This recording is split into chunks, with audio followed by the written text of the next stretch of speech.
Yesterday was one of my favorite shows in a while because I cut two checks for $50,000, one each to the families of the Canadian Forces men who were killed last month by terrorists, Corporal Nathan Cirillo and Warrant Officer Patrice Vincent.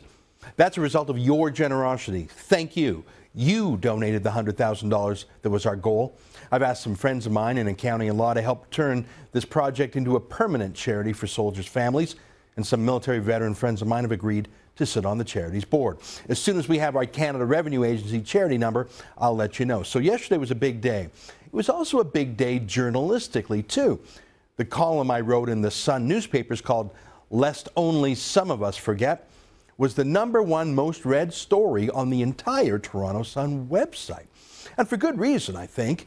It was an investigative journalism scoop that I told you about on Monday night's TV show. A large school board that covers 75 schools in Windsor, Ontario, and neighboring towns sent a memo to all its principals to allow students to be exempted from attending Remembrance Day ceremonies. Here's what I quoted in the newspaper yesterday and on Monday's TV show. This is from that internal memo that I obtained. Quote, "Some families may be reluctant to have their children attend your location municipality's ceremonies. Please note that meaningful alternate activities should be provided at the schools for those families who do not wish their children to participate in any Remembrance Day ceremonies." What? Who could possibly object to Remembrance Day? Well, there was a hint at the bottom of that memo, links to 2 different websites about Islam, including a woman who wore a hijab when she joined the Canadian Forces. Well, this was unusual. I mean, what on earth does religion have to do with exempting students from Remembrance Day? It's not like a school Christmas concert that's expressly religious. It's a civic memorial. It's not Christian or Jewish or Muslim or anything. Before we did our TV show on Monday and before I wrote my Sun column, we checked with the school board to make sure we understood what was going on, to get their side of the story, and to confirm that the email memo was legit. Were they really setting up a policy to exempt students from Remembrance Day for religious reasons? Who on earth would do that? One of our TV producers sent this email to a spokesman for the school board on Monday. Quote, "I'm a producer at Sun News. I understand that there is a policy in place with the Essex County District School Board that will exempt certain students from participating in Remembrance Day activities. Would you be able to answer the following questions? #1, is this a new policy? If not, when did it start? #2, is this policy in response to complaints from parents? #3, is this policy aimed at any specific group? 4, what was the intent of including the article on the Muslim in Canadian Forces? Many thanks." So the school board spokesman named Scott Scantlebury wrote right back saying, quote, "Any such exemption would be granted in consideration of our religious accommodations procedure. A parent or guardian may request an exemption. In the case of Remembrance Day, there may be exemptions granted, though I understand it is not that common. When it has happened, it's usually requested by members of faiths in which pacifism is a tenet. I'm not sure which article you're referring to. However, it is our goal to celebrate diversity whenever we can." Okay, so Scantlebury confirmed it was based on a religious objection, but he said he wasn't sure what our producer was talking about when she mentioned Islam, so we sent him another email clarifying. In fact, we sent him the entire memo that we had leaked to us, everything we had for him to look at. Here's our letter to him. This is the email I'm referring to. Was this policy in response to complaints from parents? Is the policy aimed at a specific group?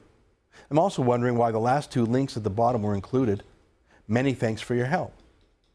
The last 2 links at the bottom were links to those Muslim-oriented websites. Scantlebury wrote back again, confirming again the exemptions were for religious reasons, and I quote, "The procedure for religious accommodations has been in place for some time, and no, it was not in response to any concerns from any particular people or groups. It's a necessary document to allow the board to manage any requests for accommodations based on religion or beliefs. The particular link merely is an example and a reminder of the diversity that exists in our country's armed forces." Okay, so there you have it. Confirmation that the memo we got leaked to us was real. Answering twice that it was a policy about religious accommodation. And as to our question about the links to Muslim website, an answer about religious diversity. So we did the show, and we ran the editorial, and we launched a petition to tell the school board to require all students to attend Remembrance Day, regardless of their religion. Well, yesterday, Erin Kelly, the Director of Education for the school board, sent out a press release saying that we got it all wrong. Let me quote her. "It is incredibly disappointing that an unfortunate misunderstanding has detracted from the solemn observance of Remembrance Day." Well, what did we misunderstand? I mean, I got it wrong. They said the policy wasn't about religious exemptions. They said it was, quote, "In light of the tragic events in Ottawa and Quebec, we had received some expressions of concern regarding safety for students scheduled to attend public Remembrance Day activities at municipal memorials." But the memo didn't mention safety or security at all. Neither did Scott Scantlebury's email exchanges with us. This was all new. It wasn't about religious groups objecting, they now said. It was about safety, they now said. And the school board released another version of the memo that had additional footnotes on it linking to pictures of Aboriginal and African Canadian soldiers, not just Muslim soldiers, that was in the version we received and ran by them. Now, the local CBC took this new press release and ran with it. And then the strangest thing happened. The media party all arose all at once and just went into full Sun News derangement syndrome. It was amazing. It was like watching a flock of geese take flight in perfect formation, all synchronized. Chris Selly at the National Post wrote, "Had Levant asked the school board what was up, we suspect it would have told them what it told CBC. Some parents had expressed concerns that their precious angels wouldn't be safe at the cenotaph in Windsor after what happened last month in Ottawa, so it suggested alternative in-school programming." But of course we did check with the school board and went with what they told us. But it wasn't long before the other birds in the media party flock all started squawking the same thing. None of them checking for themselves, of course. The old media party gang got together in a matter of minutes, each echoing the other's spin, not doing any actual research themselves, all making me the story instead of the story that I had reported. Here's my old friend Andrew Coyne on Twitter. "God damn, Ezra, even for you, this is appalling." And then he linked to the CBC story and wrote, "The real story." Stephen Marr of the Ottawa Citizen was retweeting this stuff, and Chantal Hébert of the Star and Le Devoir. In fairness, one of Hébert's colleagues at the Star, Edward Keenan, actually did have the professionalism to contact me before running his story. And then Simon Haupt, the Globe and Mail's media reporter. Here's what he wrote online. Check out the headline. "Ezra Levant wrongly accuses Ontario School Board of allowing exemptions for Muslim students on Remembrance Day." Again, note two things here. The story and the headline for this media reporter isn't what a large public institution did, outlined in a written policy and confirmed twice in an email. The news wasn't the story. My reporting on the news was the story to these guys. They're obsessed with us at the Sun. By the time the afternoon rolled around, though, the school board itself was admitting they screwed up their communications to us. The superintendent of the school board, Sharon Pike, actually came on the Sun News Network and talked to Jerry Agar about it. She threw Scantlebury under the bus, frankly, made him the scapegoat. Here, watch for yourself.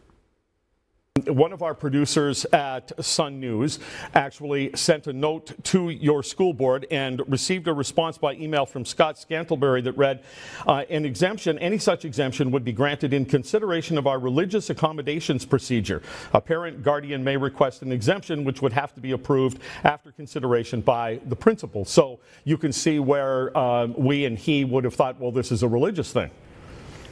And it was not. This is all to do with safety. That was the purpose of my memo. We were given bad information then by one of your information people. It sounds like that whatever question was asked of Mr. Scantlebury was answered, but it's not in conjunction to what this memo states. Well, it was the memo that we showed him and asked what this is about, and he said it was in consideration of our religious accommodations procedure. Now you're saying it was not, and Mr. Scantlebury was wrong. At this point, whatever question was asked of him, he answered the question, but I can tell you that this memo was truly about safety. We had a look at the memo, some of the producers here, and Ezra did at Sun News. Then we asked a question about it, and we were told that exemptions would be granted in consideration of our religious accommodations procedure. And that was, well, that seemed wrong and seemed confusing, but of course we had to take the word of a person in your organization that sent that to us. And I'm sorry for the miscommunication. It certainly was not our intent at all. It was to provide information to our principals so they could make their ceremony, the best it can be. So that's a messy, muddy story now. The spokesman said one thing to us in email. The superintendent said another thing to Jerry, and she actually apologized for the miscommunication. I'm not sure what more we could have done at the Sun. We showed Scantlebury everything we had. We asked him about the Muslim connection, and he said it was a religious exemption issue. One of the two versions of the memo that the school board later released had other ethnic groups mentioned in it too, not just Islam. Perhaps that would have changed our story if we had seen that earlier, but we didn't. And the board didn't tell us that when we showed them our memo. And they didn't mention anything about safety or security ever to us. So the whole thing's a mess. And the school board, which started the day by blaming me, ended the day by apologizing for their miscommunication. I'm not sure what the truth of the story is, frankly, whether it's Pike's version or Scantlebury's version. Either the Remembrance Day exemption policy was for safety or it was for religious objections. Let's go with the superintendent's version, that they miscommunicated and that she's sorry about. We had to take the word of a person in your organization that sent that to us. And I'm sorry for the miscommunication. It certainly was not our intent at all.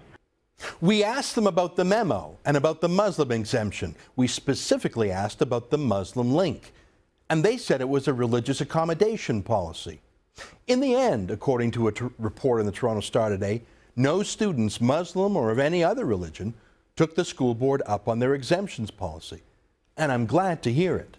I'm still not sure if the school board has a religious exemption policy. The spokesman told us that they do. Perhaps the bureaucrats in the school board are less patriotic than the students in the school board. I sure hope that's true. To me, the main story was the story. We did our best to report it accurately, checking the memo and the Muslim reference in particular with the school board. In the end, they said they misunderstood our written questions and gave us written answers that they later changed. But not before the media party danced with glee about all this. So what did we get right and what did we get wrong? We got right the existence of the memo, allowing students to opt out. We got right that the memo specifically mentioned Islam, but we didn't get it right that other religions were mentioned too in the official school board version of the memo. We got right that this policy is controversial and that many Canadians find the prospect of students opting out of Remembrance Day unpatriotic. But if today's report in the Toronto Star is correct, we got wrong, as did the school board, that students would want to take the school board up on their exemptions policy. I've shown you my work, how we did our due diligence on the story, and what the school board confirmed to us. Based on those facts, I swung for the bleachers, as I always do. I railed against the school board, and also against any students, especially new Canadians, who would use the policy to skip Remembrance Day. I was wrong about that, because none did use it. I'm not going to stop reporting on tough stories, especially those where Islam and Canada touch, especially on the symbols of our sovereignty and questions about the separation of mosque and state. Frankly, with all the information I have today, I'm still concerned that the school board may allow religious opt-outs for Remembrance Day. But I'm glad my fears were not realized and that students didn't use that opt-out.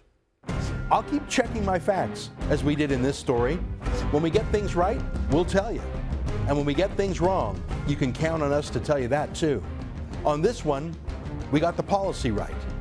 But luckily, we got our predictions about the students wrong.